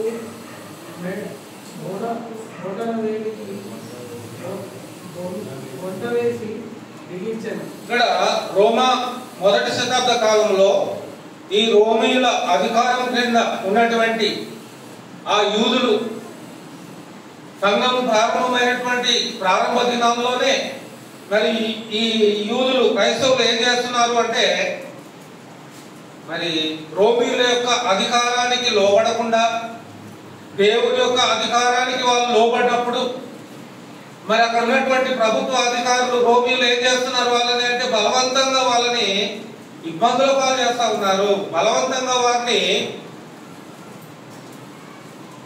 ఏం చేస్తున్నారు అంటే బెత్తములతో కొట్టాలని, వారిని చంపేయాలని, వారిని బ్రతకనివ్వకుండా చేయాలని, సంఘాన్ని హింసించాలని వారు ఆలోచన కలిగినటువంటి వారుగా కనబడతా ఉన్నారు. అంటే సంఘానికి శ్రమ వచ్చినప్పుడు సంఘం ఎలా ఉండాలి అంటే బలంగా ఉండాలి, ధైర్యంగా ఉండాలి, వెనక్కి అడుగు వేయద్దు. ప్రాణం మీద మోస ఎక్కువైపోయి, ప్రాణం మీద తీపి ఎక్కువైపోయి, ఆపద వస్తుంది, ప్రమాదం వస్తుంది కనుక నేను ఇప్పుడు తప్పించేసుకుంటా అంటే కుదరదు. ఇప్పుడు నువ్వు శరీరాన్ని కాపాడుకోవడానికి తప్పించుకుంటావేమో, కానీ ఆయన వచ్చినప్పుడు ఆయన రాకడ దినమందు అప్పుడు ఎక్కడ తప్పించుకుంటావు? అప్పుడు తప్పించుకునే అవకాశము లేదు. కాబట్టి సమయం ఉన్నప్పుడే, దీపం ఉన్నప్పుడే, జీవం ఉన్నప్పుడే, బ్రతుకున్నప్పుడే నీవు ఆయనను నీ హృదయంలోనికి నీవు మనస్ఫూర్తిగా నువ్వు చేర్చుకున్న భద్రుడవై ఉండాలి, అర్థం చేసుకునగలిగిన వాడవై ఉండాలి, ఆయన అనుసరించి జీవించుతున్న వాడవై ఉండాలి. నీవు కనుక ఇప్పుడు నిర్లక్ష్యం చేస్తే నిన్ను ఎవ్వరూ తప్పించలేరు. హెబ్రీ పత్రిక 2వ అధ్యాయం 3వ వచనము. హెబ్రీ పత్రిక 2వ అధ్యాయం 3వ వచనం ఏమంటుంది? ఇంత గొప్ప రక్షణను మనము నిర్లక్ష్యం చేసిన ఎడల ఎలాగ తప్పించుకున్నాము? అట్టి రక్షణ ప్రభువు బోధించు చేత ఆరంభమై దేవుడు తన చిత్తము వలన చిత్తానుసారమైన సూచక్రియల చేతను, మహాకారముల చేతను, నానా విధములైన అద్భుతముల చేతను, వివిధములైన పరిశుద్ధాత్మ వరముల చేతను అనుగ్రహించుట చేత వారిలో కూడా సాక్ష్యమిచ్చుచుండగా వినిన వారి చేత మనకు దృఢపరచబడేను అంటాడు. అంటే అపోస్తలుల ద్వారా ప్రకటింపబడినటువంటి సువార్త ఏదైతే ఉందో ఆ సువార్త ద్వారానే మనము రక్షించబడటానికి అవకాశం అనేది ఉంది. ఆ సువార్త వలననే మనము మన యొక్క ఆత్మను కాపాడుకునేటువంటి పరిస్థితి ఉంది. ఆ సువార్త వలననే మనము నిత్య జీవానికి వెళ్ళవలసినటువంటి అవకాశము ఉంది. కానీ ఇప్పుడు ఆ సువార్త కల్తీ అయిపోయింది. మనకు నిత్య జీవం తీసుకొని వెళ్ళేటువంటి సువార్త ఏమైపోయింది? కల్తీ అయిపోయింది. కల్తీ అంటే తెలుసు కదా, కల్తీ తెలుగులో ఏమంటారు? కలుషితం. హిందీలో కల్తీ, తెలుగులో కలుషితం. అందుకే దేవుని వాక్యాన్ని దేంతో పోలుస్తున్నాడు పేతురు గారు? దేవుని వాక్యాన్ని పేతురు గారు దేంతో పోలుస్తున్నాడు? పాలతో పోలుస్తా ఉన్నాడు. దేంతో పోలుస్తున్నాడంటే పాలతో పోలుస్తున్నాడు. ఏ పాలట? నిర్మలమైన పాల వలన అంటాడు. అంటే వాక్యం దేనికి సాదృశ్యంగా ఉంది అంటే పాలకి సాదృశ్యంగా. అంటే పాలు ఎంత పవిత్రమైనవో దేవుని వాక్యం కూడా అంతకంటే ఎక్కువ పవిత్రమైంది అని చెప్పడానికి ఆ మాటలు మాట్లాడుతూ ఉంటాడు పేతురు గారు.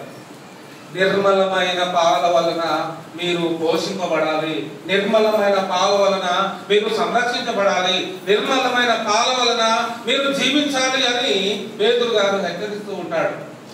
ఆ పాలను అపేక్షించండి అని అంటూ ఉంటాడు. అంటే కల్మషం లేనటువంటి వాక్యాన్ని మీరు స్వీకరించాలి అని చెప్తా ఉంటాడు పేతురు గారు. ఏమండి? కల్మషం లేనటువంటి వాక్యం.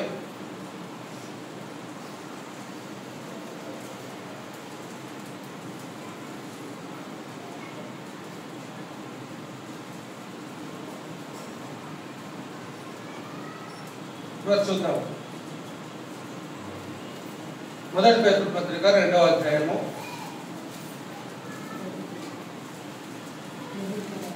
3వ వచనం. మొదటి పేతురు పత్రిక 2వ అధ్యాయం 3వ వచనం.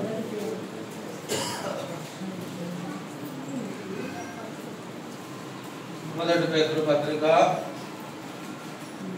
2వ అధ్యాయము 3వ వచనం. సమస్తమైన కపటమును, వేషధారణకును, అసూయను, సమస్త దూషణ మాటలను మాని కొత్తగా జన్మించిన శిశువులను పోలిన వారి నిర్మలమైన వాక్యమును పాలవలన రక్షణ విషయంలో ఎదుగు నిమిత్తమును ఆ పాలను అపేక్షించుడి. మనుషుల చేత విసర్జింపబడినను దేవుని దృష్టికి ఏర్పరచబడినది అమూల్యమైన సజీవమైన రాయ్యకు ప్రభువునొద్దకు వచ్చిన వారి యేసుక్రీస్తు ద్వారా దేవునికి అనుకూలమునకు ఆత్మ సంబంధమైన. మొదటి పేతురు 2వ అధ్యాయము 3వ వచనం. అంతేనా? ఓకే. ఇక్కడ ఏమంటున్నాడు 3వ వచనంలో?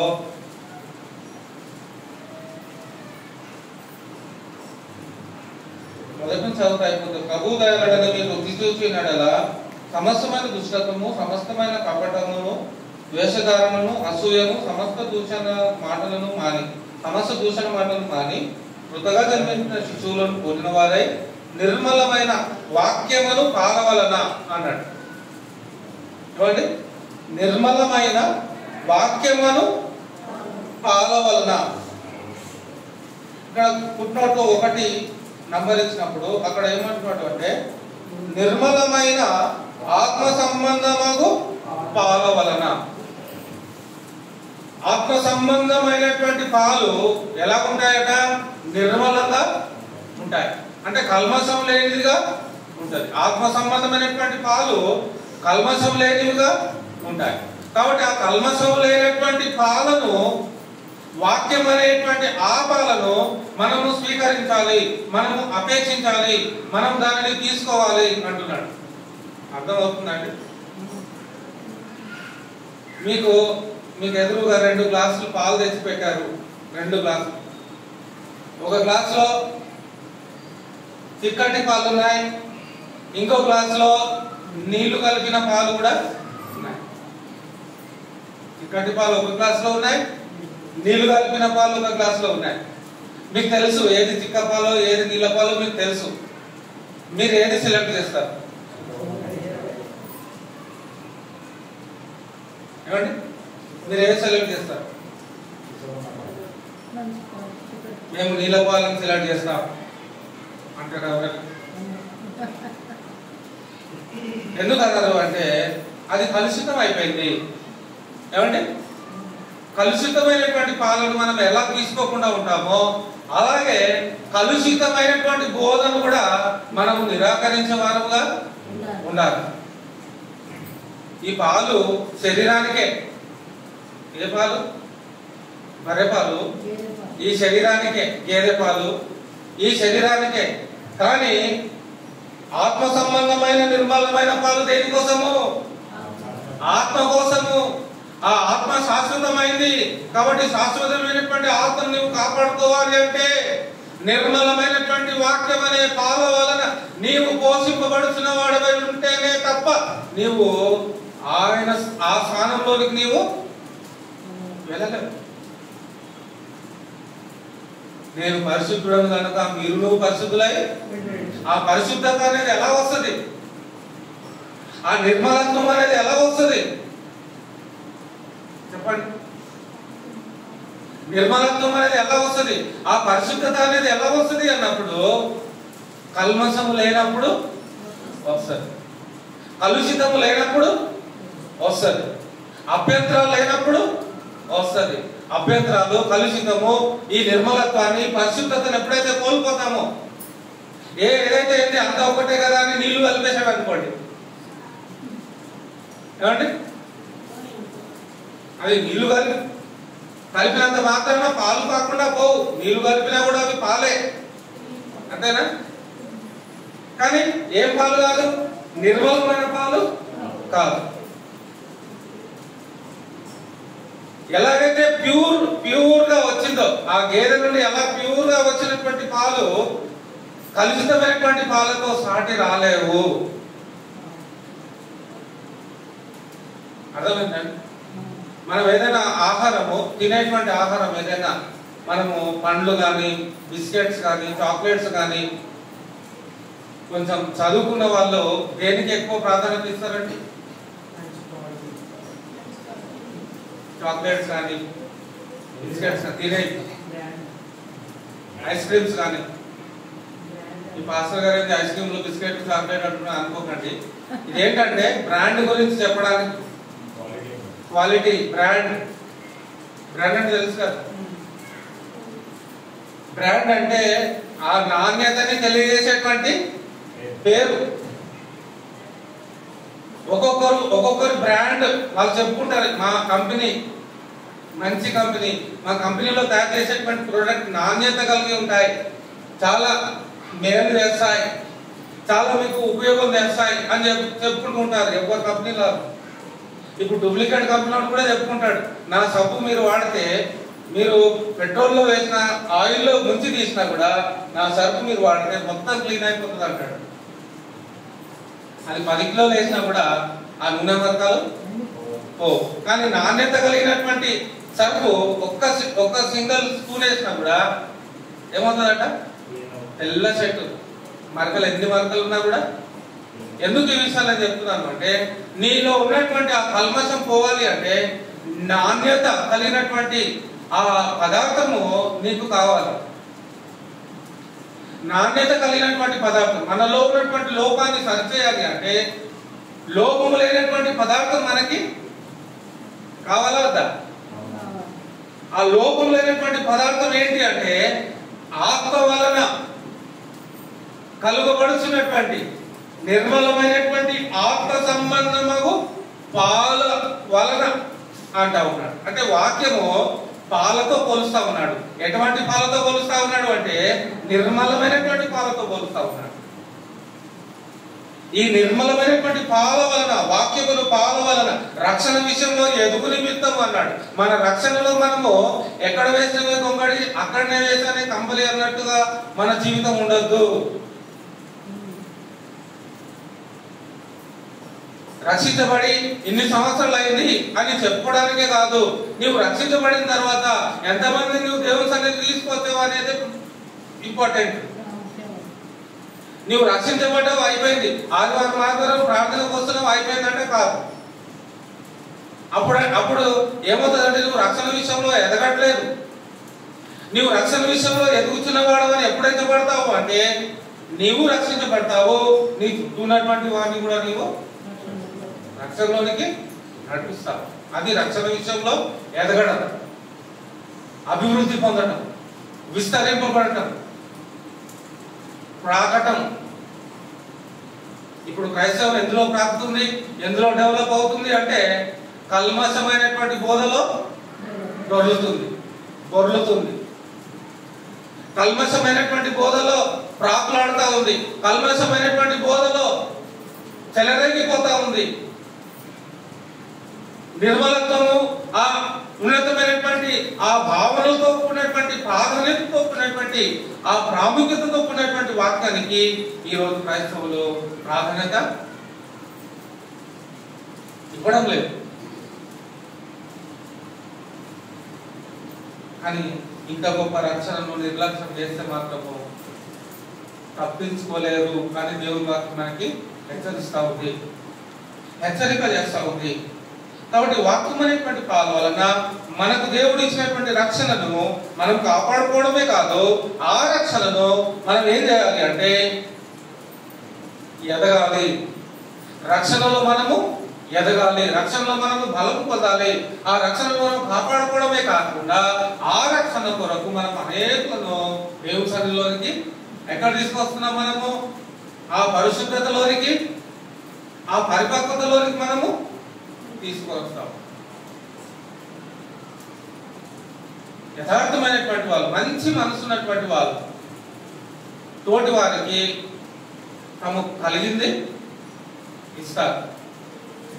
నీకు చిక్కటి పాలు కావాలని నీకు ఎలాగైతే ఆశ ఉంటుందో, నిన్ను నమ్మి వచ్చినటువంటి వాళ్ళకి నువ్వు నీళ్లు కలిపిన పాలు ఇవ్వగలుగుతావా? ఏమండి? నీకు చిక్కపాలు కావాలి, కానీ నిన్ను నమ్మి వచ్చినటువంటి వాడు నువ్వు ఆ వ్యక్తికి నీళ్లు కల్పించావనుకో, ఆ వ్యక్తి మీద నీకు ప్రేమ ఉన్నట్ట లేకపోతే నాటకాల?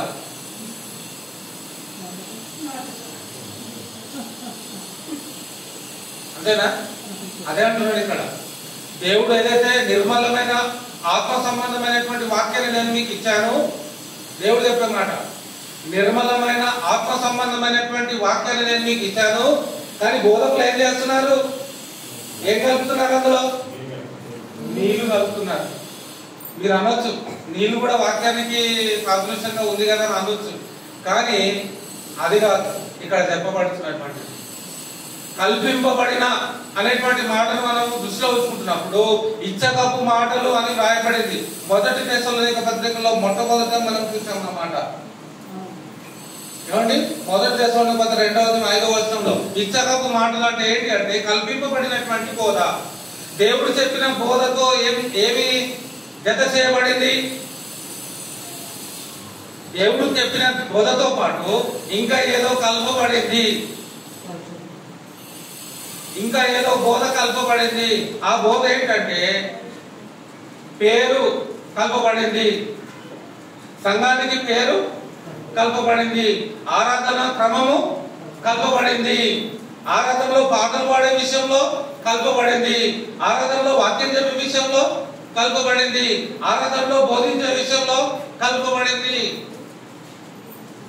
కానీ ప్రథమవందన కాలంలో కానీ ఉత్తరవందనలో కానీ క్రైస్తవులు కానీ అపోస్తలులు కానీ పితరులు కానీ ప్రవక్తలు కానీ వాళ్ళకి ఏ అడ్రస్ చేశాడో దేవుడు, అదే అడ్రస్ ప్రకారంగా వాళ్ళు దేవుని పనులను, దేవుడు చెప్పినటువంటి పనులనే వాళ్ళు చేశారు.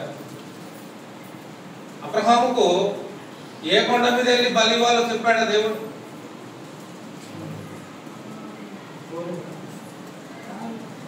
అబ్రహాముకు ఏ కొండ మీద నువ్వు ఏ కొండ మీద వెళ్ళాలో ఆ బలి ఏ కొండ మీద నువ్వు ఇవ్వాలో అనేది అబ్రహాముకు దేవుడు చెప్పాడా? నీకు ఇష్టం వచ్చిన కొండ మీద వెళ్ళి ఆ బలి ఇవ్వన్నాడా, లేకపోతే నేను చూపించే కొండ మీదకి వెళ్ళి బలి ఇవ్వన్నాడా?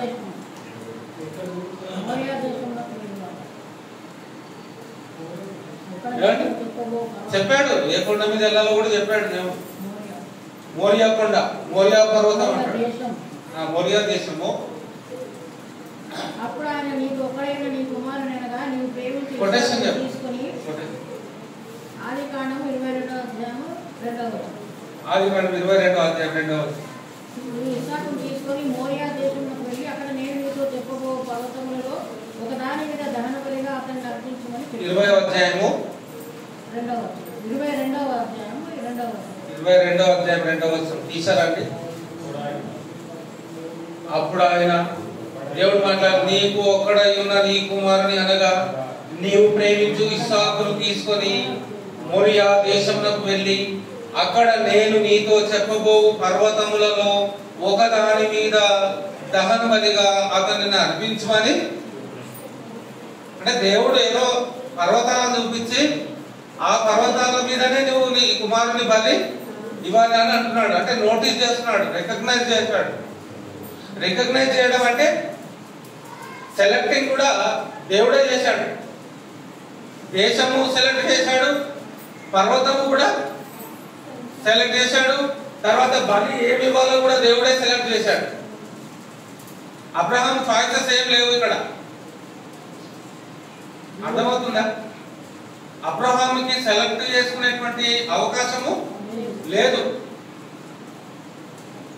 దేవుడు పలానా దేశంలో ఇవ్వమన్నాడు, ఓకే నేను దేశంలో ఇస్తానని అనుకోవచ్చు అబ్రహాం. కానీ దేవుడు దేశంతో పాటు పర్వతాల్లో అని అన్నాడు. అంటే ఆ పర్వతాల్లో దేవుడు చూపించేటువంటి ఆ స్థలానికి నేను వెళ్ళాలి అని అబ్రహాం అనుకొని వెళ్ళాడు. దేవుడు చెప్పని దేశానికి వెళ్ళలేదు, దేవుడు చూపించని పర్వతం మీదకి అబ్రహాము వెళ్ళలేదు. అబ్రహాము దేని మీదకి వెళ్ళాడు అంటే దేవుడు చెప్పిన దేశానికి వెళ్ళాడు, దేవుడు చూపించిన పర్వతం మీదకే అబ్రహాం వెళ్ళాడు. ఇది నేను అంటున్నాను, కాదంటారా? అవునా? ఎందుకు ఈ విషయం నేను చెప్తున్నాను అంటే నిర్మలమైనటువంటి అర్థము దేవుడి యొక్క వాక్యానికి ఉంది. నిర్మలమైనటువంటి భావము తెలియజేసేటువంటి ఆ అర్థము వాక్యానికి ఉంది. ఏ వాక్యానికి ఉంది? దేవుడి మాట దేవుని మాటగానే మనం తీసుకుంటే దానికి ఉంటుంది. కానీ దేవుని మాట కల్పింపబడినటువంటి మాటగా ఎప్పుడైతే బయటకు వస్తుందో అప్పుడు అది నిర్మలత్వాన్ని కోల్పోతుంది, ఆ ప్రభావాన్ని కోల్పోతుంది. ఎప్పుడైతే ఆ ప్రభావాన్ని నిర్మలత్వాన్ని కోల్పోతుందో దాంతో పాటు పరిశుద్ధతని కోల్పోతుంది, దాంతో పాటు జీవాన్ని కూడా కోల్పోతుంది. ఇప్పుడు కల్పింపబడే నీళ్లు కలిపిన పాలకి చిక్కటి పాలకి ఉన్నటువంటి తేడా ఏంటి? కనపడటానికి ఒకటిగానే కనబడతా ఉంది. కనబడటానికి ఎలా కనబడతా ఉన్నాయి? రెండు పాలలాగానే కనబడతా ఉన్నాయి. కానీ తేడా ఏంటి అంటే నాణ్యతలో తేడా వచ్చేసింది. నాణ్యత అనేది ప్రాముఖ్యమైనదా కాదా? ఆ నాణ్యత లేకపోతే నువ్వు ఎంత డబ్బు పెట్టి కొన్నా కూడా నాణ్యత లేకపోతే లాభమేమి లేదు. కాబట్టి నువ్వు కొనేది నాణ్యత కలిగినటువంటిది నువ్వు కొన్నట్లయితే అది నీకు మేలు చేస్తుంది, అది నిన్ను బలపరుస్తుంది, అది నిన్ను తప్పిస్తుంది అనేటువంటి విషయాలు మనం ఇక్కడ ఆలోచన చేస్తా ఉన్నాం. దేవుని వాక్యమును నిర్మలమైనటువంటి పాలతో పోలుస్తూ చెప్తూ ఉన్నాడు. కాబట్టి నిర్మలమైనటువంటి వాక్యాన్ని మనం స్వీకరించగలిగినట్లయితే ఆ సంరక్షణ కాపుదల అనేది ఆత్మ ద్వారా మనకి ఖచ్చితంగా ఉంటది. దేవుని ఆత్మ చేత ఎందరూ నడిపింపబడతారో వారందరూ దేవుని కుమారులై ఉంటారు అంటాడు. ఏమండి? గలతీ పత్రిక 1వ అధ్యాయం 10వ వచనము చూసుకొని ముగించుకున్నాము. గలతీ పత్రిక 1వ అధ్యాయము 10వ వచనము. నేను మనుషుల దయను సంపాదించుకున్నానా, దేవుడి దయను సంపాదించుకున్నానా? నేను మనుషులను సంతోషపెట్టువాడనైతే నేను క్రీస్తు దాసులను కావాలంటే నేను ఎవరిని సంతోషపెట్టి బోధించాలి? నేను క్రీస్తు దాసులను అవ్వాలి అంటే నేను ఎవరిని సంతోషపెట్టే బోధ బోధించాలి? క్రీస్తును సంతోషపెట్టే బోధ నేను అంటే బోధకుడు వాక్యం చెప్పేటువంటి వారు ఏ వాక్యం చెప్పాలి? క్రీస్తు చెప్పిన మాటనే చెప్పాలి. అంతేగాని 7 మంగళవారం రండి అని చెప్పొద్దు. ఏమండి? 5 శుక్రవారాలు రండి అని చెప్పొద్దు, 10 శుక్రవారాలు రండి అని చెప్పొద్దు, 3 శుక్రవారాలు రండి అని చెప్పొద్దు, మా దగ్గర 24 గంటలు ప్రార్థన ఉంది అని చెప్పొద్దు, గొలుసు ప్రార్థన అని చెప్పొద్దు. ఎందుకంటే గొలుసు ప్రార్థన బైబిల్లో లేదు. 7 మంగళవారాల ప్రార్థన బైబిల్లో లేదు. 5 మంగళవారాల ప్రార్థన బైబిల్లో లేదు. గుడారాల పండుగ బైబిల్లో అంటే పాత నిబంధనలో ఉంది, కొత్త నిబంధనలో లేదు. క్రీస్తు కానీ అపోస్తలులు కానీ గుడారాల పండుగ ఎక్కడ కూడా చేయలేదు.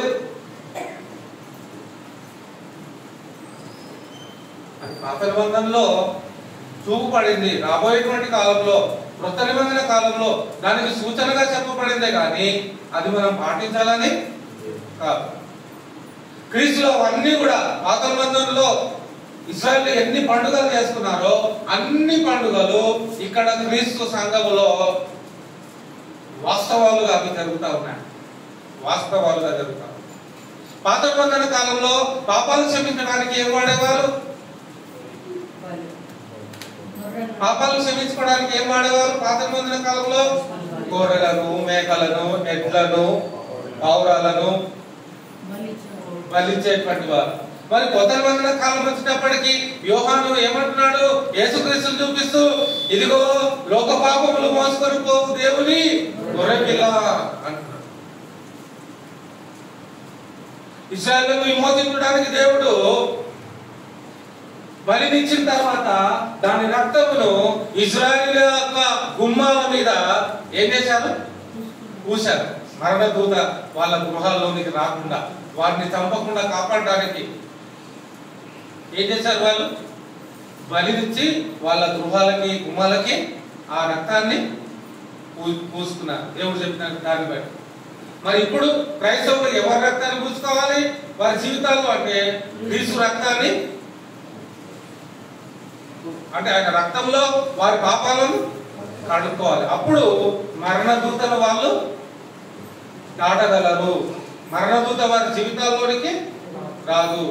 అంటే అది సాదృశ్యంగా చెప్పబడింది పాత నిబంధనలో. కానీ కొత్త నిబంధనలో వచ్చినప్పటికీ అది క్రీస్తు ద్వారా సంపూర్తి చేయబడింది. శాశ్వతమైనటువంటి పరిష్కారం అనేది క్రీస్తు ద్వారా దేవుడు మనకి ఇచ్చాడు. మన పాఠం ఏంటి అంటే పరిశుద్ధాత్మ వర్సెస్ భ్రమపరచు ఆత్మ. భ్రమపరచు ఆత్మ ఏం చేస్తుంది అంటే దేవుడు చెప్పని మాటను, దేవుడు చెప్పిన మాటను కల్పించి చెప్పేస్తుంది భ్రమపరచు ఆత్మ. దేవుడు చెప్పమన్న మాటను చెప్పనీయకుండా చేస్తుంది భ్రమపరచు ఆత్మ. దేవుడు చెప్పినటువంటి కొన్ని మాటల్లో కొన్నిటిని తీసివేస్తా ఉంది భ్రమపరచు ఆత్మ. కాబట్టి యేసుక్రీస్తు గారు చెప్పినట్టుగా మత్తయి సువార్తలో మనం చూసిన 24:4 ఏమన్నాడు అంటే, మిమ్ముల్ని మీరు మోసపుచ్చుకొనకుండా జాగ్రత్త కలిగి ఉండండి. జాగ్రత్త. అబద్ధ బోధకులు వస్తారు, లేని మాటలు ఉన్నట్టుగా చెప్పేటువంటి బోధకులు వస్తారు, భ్రమపరచు ఆత్మ ద్వారా ప్రేరేపింపబడి ప్రగోపాలు పలిగేటువంటి బోధకులు వస్తారు. నిర్మలమైనటువంటి పాలనే మీరు స్వీకరించాలి, కానీ కలుషితమైనటువంటి పాలన ఒక వేళ మీరు తీసుకున్నారో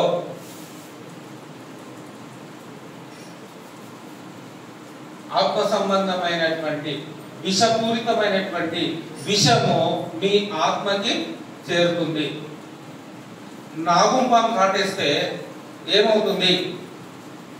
ఏమి కాదు అంటారా?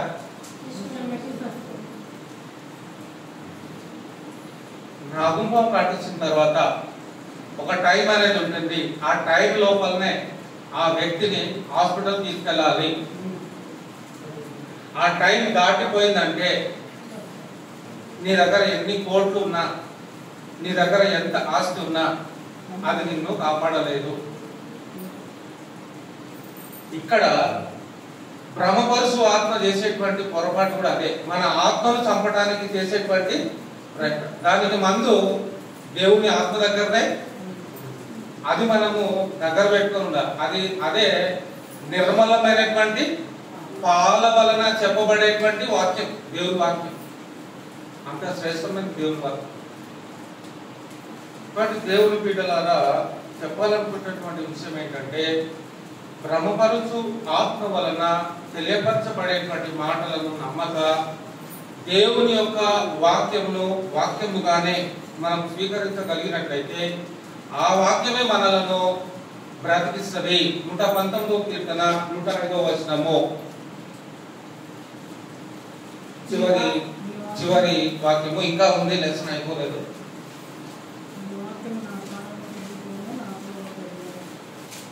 వచ్చే వారంతో అయిపోతుంది పాట.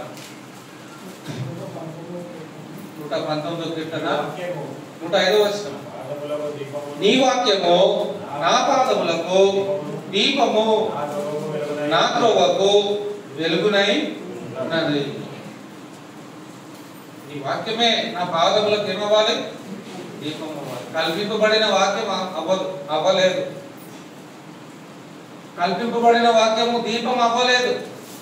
ఎందుకు అవ్వలేదు అంటే అది ఆయన వాక్యము కాదు కాబట్టి. ఆయన వాక్యమే మన మన పాదములకు దీపం అవుతుంది. అన్ని వాక్యాలు దీపం కావు, ఆయన వాక్యమే అవుతుంది. అర్థమవుతుందా? అన్ని మాటలు దీపం కావు, ఆయన వాక్యమే మనకు దీపం అవుతుంది. ఆయన మాటలే మనకు దీపం అవుతాయి, కానీ కల్పింపబడిన మాటలు మనకు దీపం ఎప్పటికీ కాలేదు. ఇది మనం గమనించాలి. దేవుడి మాటలు మనకు ఫలింపజేయగాక. ఈ సమయంలో అది ప్రభు వలన అందరికి వందనాలు.